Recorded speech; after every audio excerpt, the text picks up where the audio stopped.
Hello. As you can see, I in every way am what we call human. Now, take a look at what I'm standing next to.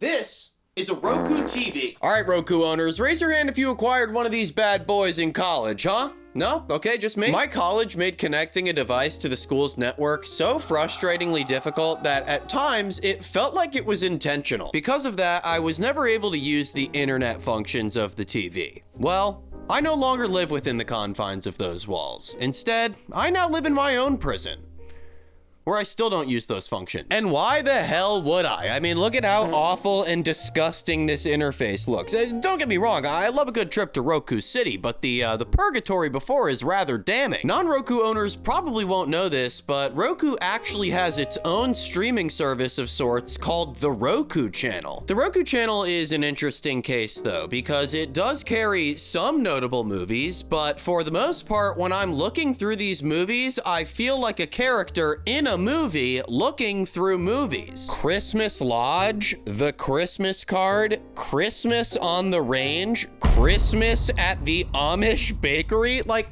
who is filming me right now? But there is one film that piqued my interest called Santa Claus. Yep. Like cats. It's about a group of kittens that do nothing right and single-handedly have to take care of Christmas, which sounds awesome. But no, I didn't pick the movie simply because of the cats, okay? Don't get me wrong, I do love the cats, but it's also got a shit rating. It's a cat movie. They're probably gonna go on some dumb adventure. Who cares, honestly, at all? Like, I think we should just watch the movie and find out. You don't want to hear me talk anymore. A lot of people often say, Andy, you're so good at managing your money. I wish I could manage my money like you. I'm so jealous that it makes me want to do dangerous things.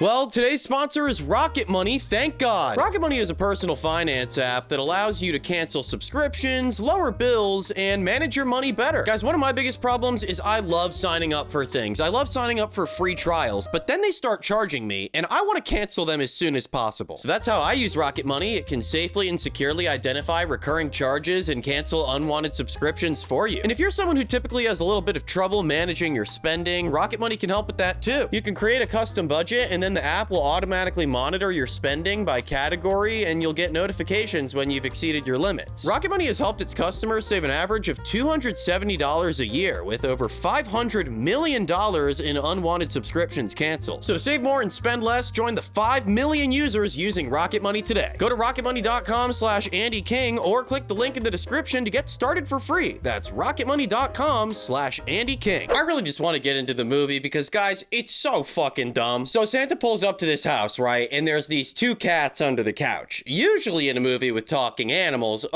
yeah, I forgot to mention that part, didn't I? Usually they would wait a little bit to reveal that the animals can talk, but not in this film, because it's as if they locked the writers in a room with laptops, Adderall, and a prompt reading, how many things can you make a cat say? Wow.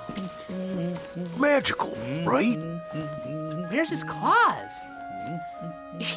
He's so fat! All right, man. All right, calm down. That was bizarre. Look, I love cats, but I gotta say, that was the quickest I've been put off by one in my entire life. While Santa's doing his thing, these cats just yap it away. It's truly abysmal, but the chunkier one is like an old Italian man. Hey, I'm gonna tell Santa what I want. Hey, kid, where you going? So yeah, that little cat Rigby runs up to Santa, but apparently it is a known fact among cats that Santa is allergic to cats. I want to say hi to Santa. No, you can't. Santa's allergic to cats. But Rigby just keeps jumping on it and making him sneeze, man. You gotta stop that. It's a really confusing opening bit because Santa's just having an allergy attack but doing nothing about it, and Rigby is just terrorizing him for no reason, which honestly, that's a pretty cat-like thing to do. Chill out, dude. Damn, dude, that gaslighting is crazy. You're gonna call him fat, suckle his milk, jump on him when he least expects it, and then be like, nah, man, show me the CCTV. Show me the CCTV. So this movie's kind of already all over the place. You know what I mean? Like, this little girl sees Santa and he has to escape. This little boy's just snapping pics of him at his lowest moment. You know, it's a bad night to be Santa, okay? All he managed to do in that house was deliver a single 45 record before getting beaten and exposed. But you know what they say? The past is the past. And past that is because we're jumping to 30 years later, you know? Who gives a shit? pop the trunk. Whoa, whoa, whoa. All right, Mom. Pop the trunk, bitch. You know what? Come on, show some respect. That's your mom. As they empty things out of the trunk, this kid Tommy is complaining to his mom about the fact that they don't have a Christmas tree like other kids. So he heads inside, and that's when we find out that he has some super cute kittens. You know, I wonder if they talk. Kittens, I'm home. Hey, Tommy's home. What the fuck? Yeah, when I look at this cat, the first thing I think about is the soft purr of a young sales associate. Tommy's home. How can I help you today, Tommy? You fucking creep. Outside, the mom and the neighbor have a moment, and that's when we realize that they're the kids from the beginning. I don't know what their goal is with these characters by the end of the movie, but if it's romance, if you could just let me know right now, that'd be great. I can hop out here. This guy's a fucking creep. No, I'm not gonna go talk to her. You go talk to her. If they're gonna try to make us like this guy, it's just not gonna happen with him looking like that. In the kitchen, Tommy continues to complain about the fact that they don't have a tree or decorations. Not only that, but it's Christmas Eve. Initially, I thought the reason that they didn't have a tree was gonna be because they couldn't afford it, but that couldn't be further from the case. We don't even need to get a big one. We've already discussed this. Christmas, it's just something marketed by companies to sell toys and other items they have too many of at the end of the year. Are you fucking serious right now, dude? We better figure out what the hell happened to her in those 30 years because that was the most dog-brained opinion I've ever heard. Also, like, imagine your 10-year-old kid going to school and regurgitating that information to his classmates. Oh, wow, you got real reindeer fur this year in your stocking? My mom says that Christmas actually only benefits end-of-year sales for big companies. You're a fucking pussy. And that's how you talk on the playground, kids. By the way, if you didn't hate the mom enough, listen to what she says to Tommy right after that. You know I love you very much, right? And that's why I'm not gonna lie to you and tell you Santa's real. He was made up by a soda company. Oh my God, this is so dumb. Yeah, Coca-Cola was the first company to use Santa for advertising, but they didn't make him up. What do you think, kids before the 1930s just thought Jesus was gonna bring them gifts on Christmas? No hate on Jesus, but he can't bring me V-Bucks. He doesn't know what that is. Anyway, she's like, hey, Santa's not real. That being said, why don't you go do some chores? And he does. While he's doing them, he knocks this roll of paper towels onto the floor, which attracts the attention of the kittens. And I decided to wait until now to show you what the kittens sound like, because just as in the beginning, they are pretty goddamn annoying. You paper towels thought you could escape me. Never. I got it. You're through, paper towel. Nice job, Mittens. This feels great on my claws. Ugh, I mean, the script is garbage. It's another game of how many quirky things can we get these cats to say. Somehow, Tommy is to blame for all of this, so he has to clean it all up. But in the meantime, we get to witness... I got food in my mouth. I was eating a gummy. We're about to witness what I can only describe as a beginner's voice acting class. Kittens, what did you do? We may have gotten carried away.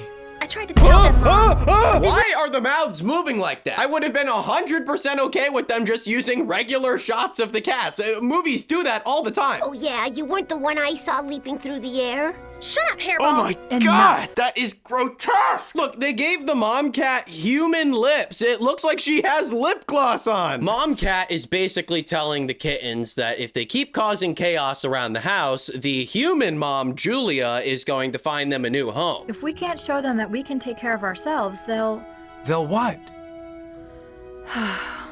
they'll give you a new home. A new home? No! You know, now that I think about it, I feel like if cats could talk, they would all just sound like shitty voice actors. You know, I feel like that makes sense for them. Immediately after she tells them this, though, they screw up even harder, so I think a forever home is coming sooner than they think. Julia takes out the vacuum to clean up the mess, which causes the kittens to freak out and escape through the front door, but when they go running into the neighbor's yard, he's like, ha! Time for some acting! Look out! Ouch! Timber! Yeah, pretty hard watch, but what the hell was he doing just now? Look, he was just facing the window of the home, staring, doing nothing. Guys, I'm telling you, I don't want to learn anything more about this guy. Now, Tommy, I'm gonna level with you. These Santas have been in my family for generations. Creepy. It's not creepy. It's not creepy. It's not fucking creepy. Yeah, see, at first I thought it was the way that they were dressing him, but now, like, hearing him talk and having it all combined, I'm just getting some nasty vibes from this critter. Tommy's like, Santa isn't real, and this guy, Mr. Bramble's like, Of course he is. you see what I'm talking about? You know, you see, it's very serial killer, you know? Then we cut back to the house where Tommy is cleaning once again. Guys, it's dark out now. All right, the last time we saw him, it was in broad daylight. He's been doing this all day. Tommy? Oh, fuck! Your childhood delusions are causing you to revert back to a childlike state. Who said that? Mom, she writes about it in her blog. Oh, okay. What the hell is going on here? I do not understand the dynamic that they're trying to create here. Like the Mr. Bramble and Julia were tight at the beginning, and now they're not, and we're not getting any information on it. Like it's just a mess. I need to know what turned them into pieces of shit. You know, like was it Santa's public freakout at the beginning of the movie? They seemed pretty indifferent about that. Mr. Bramble basically invites himself in and demands to borrow some super glue to fix his lawn Santas because Santa is coming tonight and he's going to see them. She gives it to him without hesitation, which is kind of insane because earlier she was literally telling Tommy to never expect handouts. You have to learn to be self-sufficient, not rely on someone to bring you the things that you want. When you get older, no one's gonna hand them to you. Now you're probably beginning to see the parallel that this movie is making between its characters. You know, you got two harsh mothers and some innocent kids. But I do not care. I have to like one of these people, you know? I have to like one of these cats. Unfortunately for the cats, you know, that's out of the question. They suck. But I'm really trying my hardest right now to feel for Tommy. You know, I'm looking for a little something more, but the kid he's just giving me nothing. They probably didn't mean it. I'm sure they were just hungry. I'm sure. Outside, please. Mr. Bramble's like, hey, you guys want to come over for dinner? And Julia's like, we're busy. And the cats are like, Bramble, What is he doing here? it smells like poo. dude, come on. Then the cats do what they do best. They continue to comment on how he smells like shit, and then they cause him to suffer a near life-ruining fall. I would complain about the fact that they've screwed up yet again, but this guy makes me uncomfortable. So honestly, you know, I'm glad that they were the ones to get the job done. Mom, please. I'm sorry, but you know that they're gonna have to go up for adoption. You never listen to what I want. Impactful delivery, I know, right? Next part's actually pretty sad. Tommy pulls a secret Christmas tree out from under his bed to have a secret Christmas party with the kittens. Oh, Jesus Christ. Merry Christmas to all, and to all, a good night. I like that story. Did you like that story? This kid has talent for telling great stories. No, he doesn't. He just read the story out of a book. Like, everyone's heard that story. Even cats have heard that story. Tommy's mom walks in and sees the tree, and dude, she is so nasty in this scene. She's like, where the fuck did you get this tree? I know, but Tommy. go away. Tommy! I said go away. I'm sick of having to act like an adult. I'm gonna prove that Santa's real. All right, man. I definitely pulled that card on my parents at some point when I was younger, you know, to get the gift that I wanted. Ugh. I don't care if I was a little bit bad this year. I'm just growing. Santa will see that. So they have this big blowout fight. Tommy's mom takes the tree, and for some reason, the film decides that they want to give her a redeeming moment right now. Because she doesn't throw the tree away, she puts it away.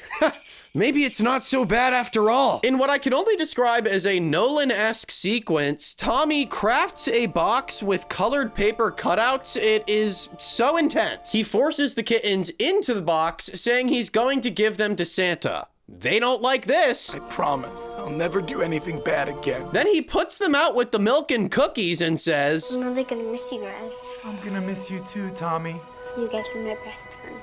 but they just aren't. We've seen him intentionally interact with the kittens maybe once, and it was literally the last scene we watched. Dear Santa, Mom won't let me keep the kittens. Well, spelled that wrong, dumbass. Please take care of them, Tommy. Okay, well, that just feels a little unnecessarily sad. Look, now Tommy's in bed. He just fucking left him in the box. He's here.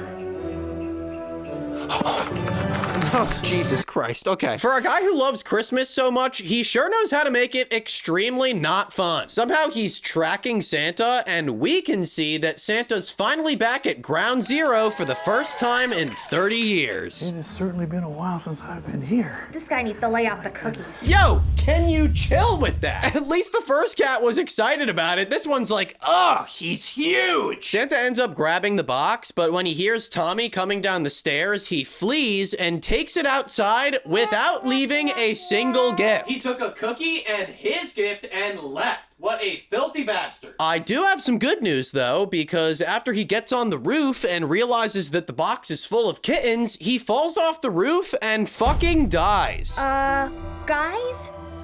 I think we broke Santa. Yeah! Come on, clock's a ticking, little dudes. What do you mean? These peasants aren't gonna deliver themselves, little bud.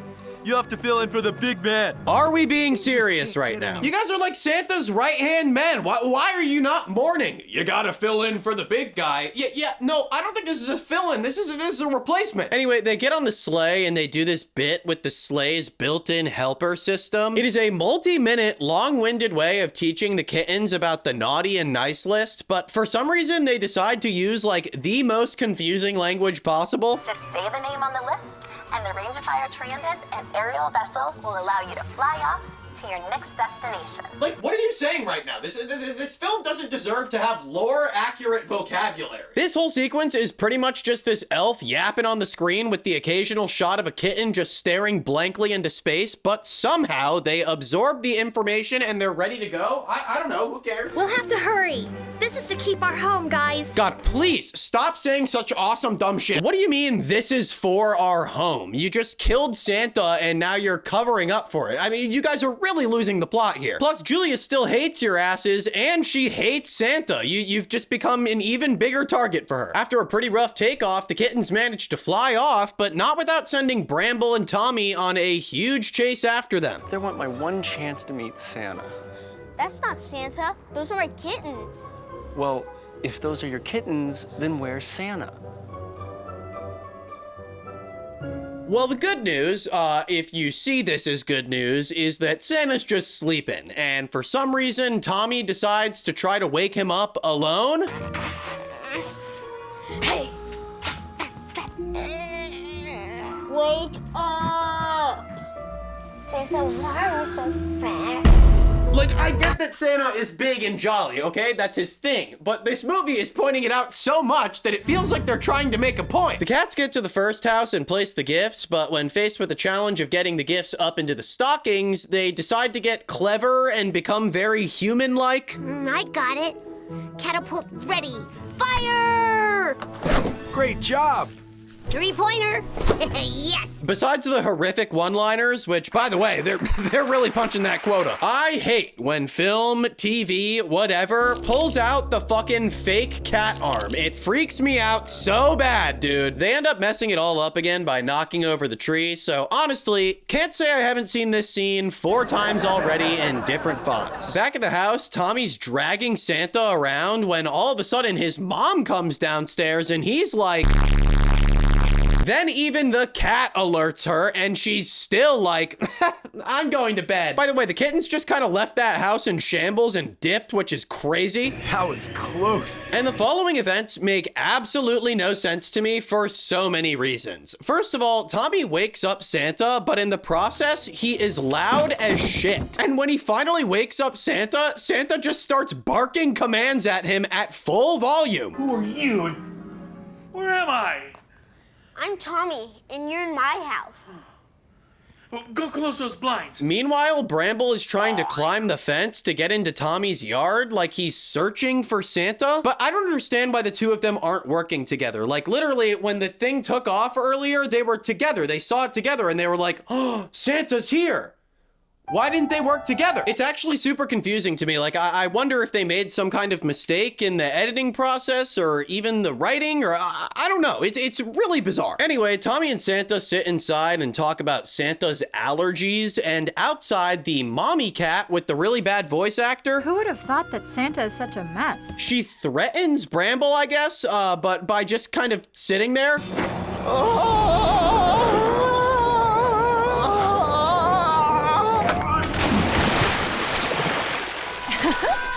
Gotcha. Well, now Bramble is starting his villain arc.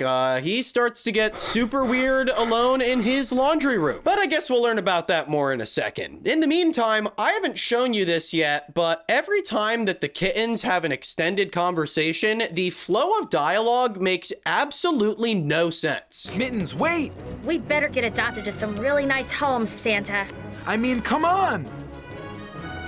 You, look over there! Like, it's just nonsense and quips. Also, sometimes their mouths move and sometimes they don't. They end up finding their way into another house, immediately slinging insults, as they do. Ugh, this place gives me the creeps. Then this girl ends up finding them and snatches that one kitten named Patches from under the couch, but for some reason, she's, like, evil? You can live with me now. We'll be best friends. We don't have time for this. But dude, wait, there's this one part that's actually pretty funny. She starts dressing up Patches the kitten in some clothing. Listen to what he says. Poor kitty is sick. Kill me.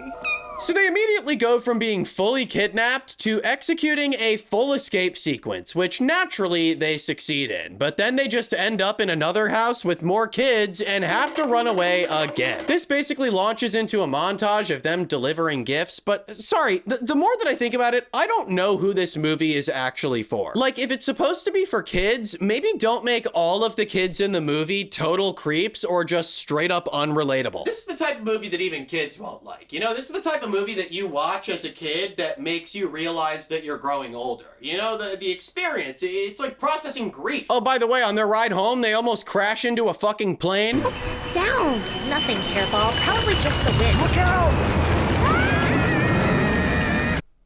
Probably the wildest thing that happens in this movie, and it lasts for like 5 seconds. Bramble ends up capturing the mom cat using this walkie-talkie fake mouse system as bait. That's not really the focus at the moment, but they'll come back. Get away from my son, you shopping mall crazy! Wait!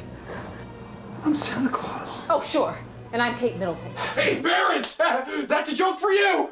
No, you just made the parents uncomfortable. To prove that he's Santa, he turns a half-eaten candy cane into a full candy cane right before her eyes, and she's still like, nope, nuh-uh. Santa ends up calling out Julia for not actually throwing the tree away, and when Tommy goes to get it from the garage, Santa goes full apeshit and just decorates their entire house with magic.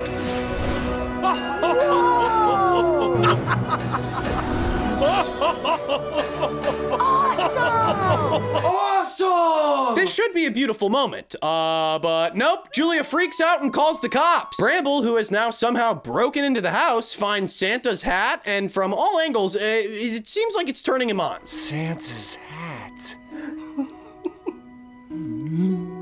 It's real. But what actually happens is much more bizarre. He puts on the hat, gets his mind flooded with all of the information from the movie so far, and pretty much ends up with shell shock. But get this, now he's a changed man because he's still obsessed with Christmas. Just not in the bad way. Then you get to watch a scene that I'm sure you never thought you would see. This is Santa standing at the bathroom door, begging a child's mother to not call the cops. You were 8 years old that Christmas. You had 2 cats, Baxter and Rigby, and you wanted that 45 more than anything else in the world. Like, why are they treating this like a hostage situation, you know? Like who cares? In the process, we find out that the reason that she hates Christmas so much is because she got bullied by the other kids at school for believing in Santa and never recovered. None of that explains why she's just an absolute piece of shit in general, but congrats on finally being back to normal. That's great. If it comes out that Santa didn't finish Christmas, I'll be ruined. Kids will riot in the streets. They won't go to school anymore. They're gonna play so much Fortnite. It's too much Fortnite. Now Santa is having his 50 billionth freak out of the film, and I gotta say, if this is the guy that's in charge of delivering gifts to the entire world every year, I mean, hey, good luck, man. While they hatch a plan to figure out how to finish Christmas on time, Bramble basically has the same epiphany as Julia. This time it's in soliloquy form. Power of Santa's hat has shown me that Christmas isn't about paying tribute to Santa. It's about loving others and being kind to others and helping those Okay, God, all right, man, please. There's about 20 minutes of this movie left, and last year when I watched a Christmas movie, by the time I got to this point, I needed a way to get to the end of it as quickly as humanly possible. Santa Claus, however, has been so angeringly put together that I find myself wanting to pounce on every single moment of the film, much like predator to prey. Nonetheless, I've reached a point where my energy is at an all-time low, and these cats are doing a whole lot of nothing. So, it's time for the second annual Christmas lightning round. These dumb kittens ended up crash landing in the sleigh, so Bramble has to go on a hacking mission to get them home. It's aggravatingly stupid and frankly, just weird. Great! There's a final and unnecessary action sequence in the house where Santa has an allergic reaction to peanut butter cookies, so they perform the most intense EpiPen injection of all time. You all right? Feel like I won the lotto. I feel like he doesn't deserve to say that. You know, like that's the line that like the broken down war veterans use in movies. I can go another round. All you really need to know at the end of the movie is how predictable it is. You know, everyone becomes friends and they're happy and lovely. But what I need to know is if they're gonna make these two characters fall in love. Well, they do.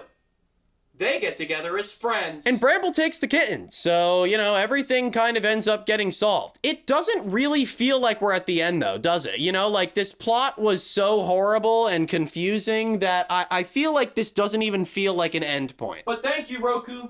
Thank you, the Roku channel. Thank you for fucking nothing. If you want to watch bad movies in general, the Roku channel is a goldmine for that. You can literally just get ads for random movies that'll pop up on the home screen when you connect to the internet. It's like, I mean, the way that they cater it couldn't be worse. Guys, if you enjoyed this video, be sure to like and comment and subscribe and interact so that, you know, I can have a pretty good Christmas or holiday or holiday or holiday. Anyway, guys, that is all I have for you in this video, but until next time, guys, whatever you celebrate, whatever you do, whatever your creed, whatever your religion, what does creed even mean? Like, I've heard them, like, say that in, like, church or whatever. Anyway, happy holidays. I don't go to church actively anymore, by the way. Like, I'm not a Jesus freak. Happy holidays. All right, this video is over.